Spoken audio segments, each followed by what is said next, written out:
안녕하세요. 삼슴 차박입니다. 드디어 제가 기다리던 SM6 페리 모델의 토션빔이 도착했습니다. 제가 이 토션빔 개조를 해드리려고 이 부품을 주문한 지 한 달 반이나 지났는데요. 드디어 오늘 완성체가 이렇게 도착을 했어요. 사실은 어떤 부품은 잘 나오고, 어떤 부품은 수급이 안 되고, 어떤 부품은 본사 자체에 물건이 없어서 굉장히 오래 기다렸습니다. 예를 들자면 제일 처음에 토션빔이 먼저 왔고요. 그 다음에 토션빔에 들어가는 커버라든지 플레이트 이런 것들은 다른 날 전부 다 오다 보니까 이게 개조가 현재로 불가능했었는데, 드디어 오늘 한 대분이 만들어져서 이렇게 여러분들에게 이제 촬영을 좀 하게 됐습니다. 자, 우선 토션빔을 개조하는데 어떤 부품이 들어가는지 제가 조금 간단하게 보여드리도록 할게요. 우선 첫 번째로 토션빔이 들어갑니다. 지금 보고 있는 이게 SM6 페리 모델의 토션빔입니다. SM6 초창기 모델과 다른 점이 있다면 바로 이 부위인데요. 이 부위의 크기가 우선 커졌고요. 이 안에 부싱이 크기가 커졌습니다. 그리고 이 부싱 안에는 완충 작용을 할 수 있는 액이 들어가 있다고 생각하시면 돼요. 간단하게. 그렇기 때문에 이제 승차감 개선이 확실히 됐을 걸로 예상이 되고요. 저의 다른 영상을 보면 SM6 페리 모델의 방지턱 진화 시 승차감 테스트한 영상이 있는데, 그거를 보시면 확실히 승차감이라든지 그 이질감이 사라진 걸 알 수 있거든요. 그게 다 첫 번째로 이 부싱이 바뀌었기 때문에 승차감 개선이 됐다고 저는 개인적으로 생각을 하고요. 그 다음 두 번째로 바뀐 건 당연히 이 AM 링크가 들어가던 너클 부위겠죠. 원래 기존에 이 브라켓이 있는 게 아니라 이 부위에 AM 링크, 리어 너클이 들어가 있었는데, 그 부분은 삭제가 되고 이렇게 허브를 고정할 수 있는 브라켓을 용접을 해서 만들었어요. 사실은 크게 개선된 건 없을 것 같은데, 일단 AM 링크가 없어진다는 것 자체가 아주 큰 개선이 아닐까 생각이 들어요. 그리고 SM6 같은 경우에는 멀티 링크가 들어가도 굉장히 좋았을 텐데 라는 아쉬움이 생깁니다. 하지만 토션빔을 걔네들이 넣은 이유가 있겠죠. 비용이 적게 들어간다든지, 아니면 개발비가 적게 들어간다든지, 재고가 많다든지, 아무튼 뭔가 이유가 있겠지만, 일단은 지금 SM6 초창기 모델보다는 페리 모델의 승차감이 훨씬 많이 개선됐기 때문에 그 부분은 그래도 인정해 줄만 해요. 제가 시운전을 많이 해봤기 때문에 확실히 원보다는 페리 모델이 승차감은 굉장히 좋습니다. 그 밖에 쇼바가 들어가는 이 부분이나 아니면 이제 스프링이 들어가는 이 부분은 거의 동일하다고 생각하시면 됩니다. 그리고 어떤 부품이 들어가는지 제가 보여드리면 이렇게 커버가 이렇게 들어가고요. 왼쪽 하나, 오른쪽 하나, 가운데 하나, 이렇게 커버가 3개가 들어갑니다. 그리고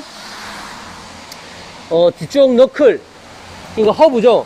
허브가 이렇게 양쪽으로 들어가고요. 그 밖에 뒤쪽 플레이트라든지 볼트 너트 이런 것들이 들어가는데, 이렇게 한 세트가 완성이 됐습니다. 이렇게 완성이 됐기 때문에 일단은 제가 한쪽만 가조립을 해서 어떤 방식으로 교체가 되는지를 여러분들에게 좀 간략하게 보여드리려고 해요. 우선 그러면 운전석 쪽으로 해볼게요. 여기가 운전석 맞지? 맞네. 제가 운전석 쪽이 어떻게 개조가 되는지를 보여드리도록 할게요. 자, 우선 기본적으로 너클 허브죠. 왼쪽 허브가 이렇게 들어가요. 왼쪽 허브가 이렇게 들어가고, 여기 고정 볼트가 4개가 있거든요. 자, 이 볼트 4개가 이렇게 들어가서 이 허브를 고정합니다. 그럼 일단 가조립 한번 해볼게요.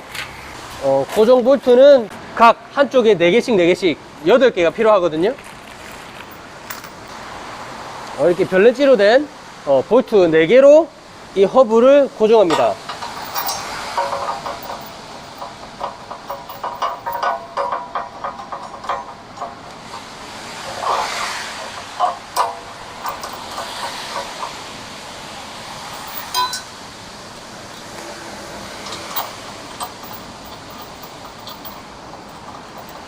제가 임팩이라든지 장비로는 조임하지 않을게요. 왜냐면 어차피 나중에 규정 토크대로 조임을 해야 되지만 지금은 가조립이기 때문에 일단 모양만 여러분들에게 보여드리도록 할게요.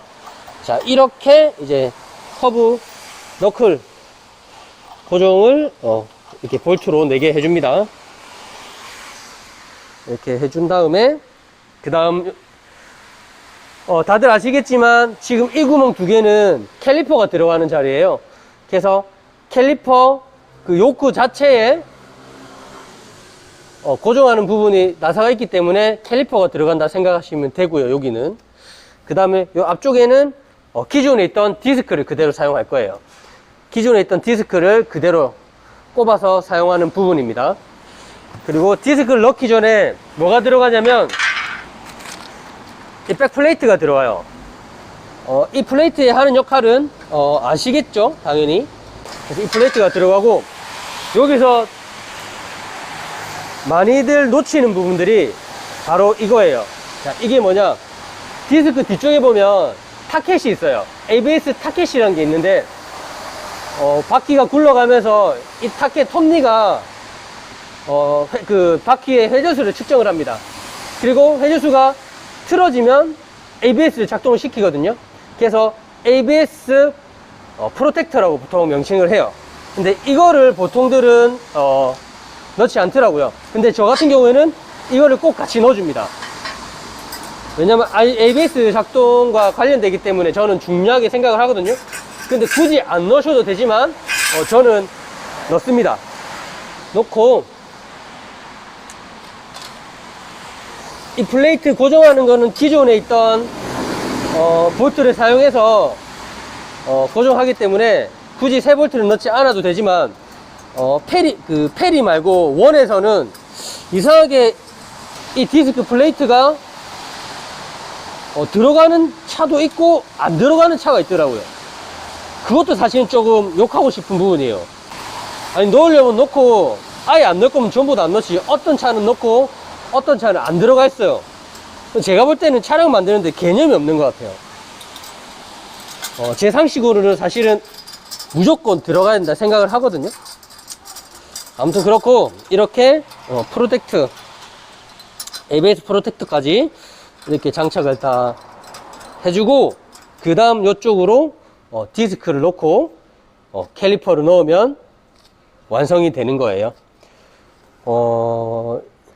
이렇게 되면 가조립이 끝났죠. 가조립이 끝난 상태고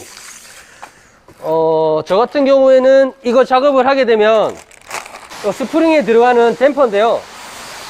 이 댐퍼도 같이 교체함으로써 승차감의 개선을 조금 더 주자는 그런 의미에서 교체를 같이 해주고 있습니다.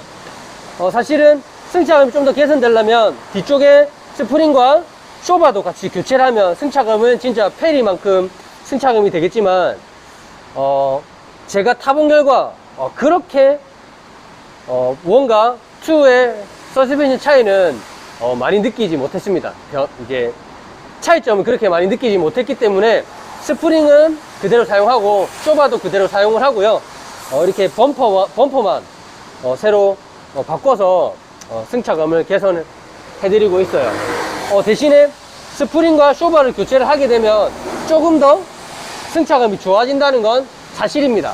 왜냐면 제 개인적인 감성으로는 크게 느끼지 못했기 때문에 저는 스프링과 쇼바를 바꿔드리지 않고요. 원하시면 같이 바꾸셔도 되는데 그만큼 비용이 더 많이 들어간다는 점, 이 부분은 참고하시면 될 것 같아요. 그리고 팁을 하나 더 드리자면 저 같은 경우에는 이제 여기 차체와 이 댐퍼 부분, 이 부분이 연결되는 이 고정 볼트 너트를 함께 교환해 줍니다. 사실은 대부분들은 그냥 원래 기존에 있던 볼트를 그대로 사용을 하거든요. 기존에 있던 볼트 너트 품번도 사실은 똑같습니다. 하지만 왜 바꿔주냐면 이거는 힘을 받는 부분이기 때문에 이 볼트도 지속적으로 스트레스를 받을 거라 저는 생각을 하거든요.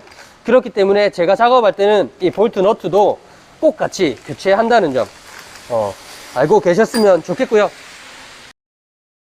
부산말로 자지구리하게 다른 데에 비해서 들어가는 것들이 몇 개씩 좀 더 있어요. 그렇기 때문에 비용이 조금 더 비쌀 수도 있습니다. 하지만 이왕 하는 거 퀄리티 있게 하면 좋기 때문에 저는 그렇게 사용을 하거든요. 그리고 뒤쪽 커버도 보통은 잘 안 하시던데 아우 무겁네요. 아유. 뒤쪽 커버도 한번 한쪽만 달아 볼게요. 보자.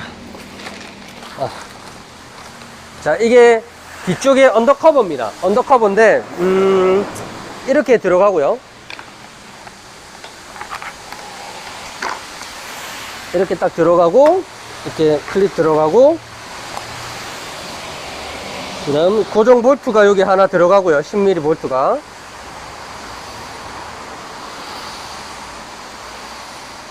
네, 10mm 볼트가 하나 들어갈 거예요. 들어가고, 그 다음에 여기 고정 키를 꽂고, 여기에 이제 보호 패킹이 하나 들어갑니다. 고정할 수 있는. 그리고 이렇게 밴딩까지 해서 이렇게 커버가 들어가요. 그리고 가운데도 들어가고 왼쪽에도 동일한 커버가 들어갑니다. 어떤 분들은 이 커버가 부품이 잘 없어서 안 하시더라고요. 제가 볼 때는 사실은 뭐 부산 사는 사람들은 안 하셔도 됩니다. 무조건 안 하셔도 되는 건 아니지만 그래도 위에 눈 많이 오는 지역에 사시는 분들은 사실 이 커버 꼭 장착을 같이 해주는 걸 권장해 드려요. 이 커버만 10만원 돈이 넘거든요. 그런데 부산에선 사실 눈이 잘 안 오기 때문에 염화칼슘을 잘 뿌리지 않습니다. 그래서 크게 필요가 없다 생각하지만 의외로 얘가 염화칼슘이라든지 이물질을 많이 막아줘요. 그래서 저는 꼭 같이 교환을 권장해 드리고, 부품이 없으시는 어쩔 수 없이 빼고 토션빔만 개조하는 걸로 진행을 해드리고 있고요.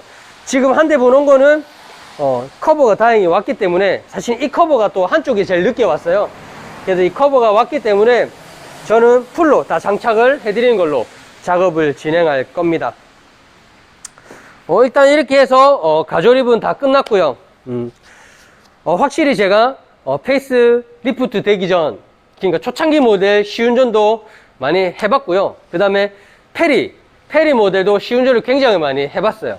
두 대를 지속적으로 비교를 많이 해봤기 때문에 어떤 부분에서 어떻게 이질감이 생기고 어떤 부분이 개선이 됐고 승차감이 어떻게 얼마만큼 바뀐지 저는 몸으로 많이 느꼈습니다. 무작정 교환하는 게 아니라 확실히 느꼈기 때문에 이 토션빔 사실은 교체해주면 그 방직턱 넘어갈 때 그 AM 링크의 더러운 그 이질감, 그 더러운 승차감은 확실히 개선이 되기 때문에 제가 볼 때는 가성비 치고 충분히 한 번은 해볼 만하지 않나 이렇게 생각이 드는 작업 중에 하나예요. 혹시라도 저에게 이 토션빔, 페리2의 토션빔으로 개조를 하고 싶으신 분들은 아래 전화번호 나가죠. 제 전화로 전화, 문자, 카톡 주시면 상담 도와드릴 거고요. 진짜 정비 문의는 솔직히 전화, 문자, 카톡으로 굉장히 한정적이에요. 한정적이기 때문에 저는 미리 전화 주시고 예약을 한 다음에 입고를 해서 고객님이 어떤 부분이 불편한지, 어떻게 차량이 안 좋은지 느끼고 그 느낀 대로 같이 정비를 해나가고 점검을 해나가는 게 훨씬 좋을 것 같습니다. 저 같은 경우에는 이 시운전만 해봐도 뒤쪽 쇼바가 좋지 않은지 아니면 AM 링크가 좋지 않은지 바로 알 수 있기 때문에 웬만하면 예약 잡으시고 직접 오셔서 같이 시운전 해보고 드라이빙 해보고 안 좋은 부분에 대해서 수리를 하시는 걸 권장해 드립니다. 그리고 뭐 하체뿐만 아니라 기본적으로 엔진오일이라든지 브레이크 다른 부분들 상담도 충분히 도와드리고 시운전도 같이 하고 있으니까 부담 갖지 마시고 언제든지 문자, 카톡, 전화 주시면 상담 도와드리도록 하겠습니다. 지금까지 삼순 차박이었고요. 늘 부족하지만 좋아요, 구독 부탁드리겠습니다. 오늘도 시청해 주셔서 감사합니다.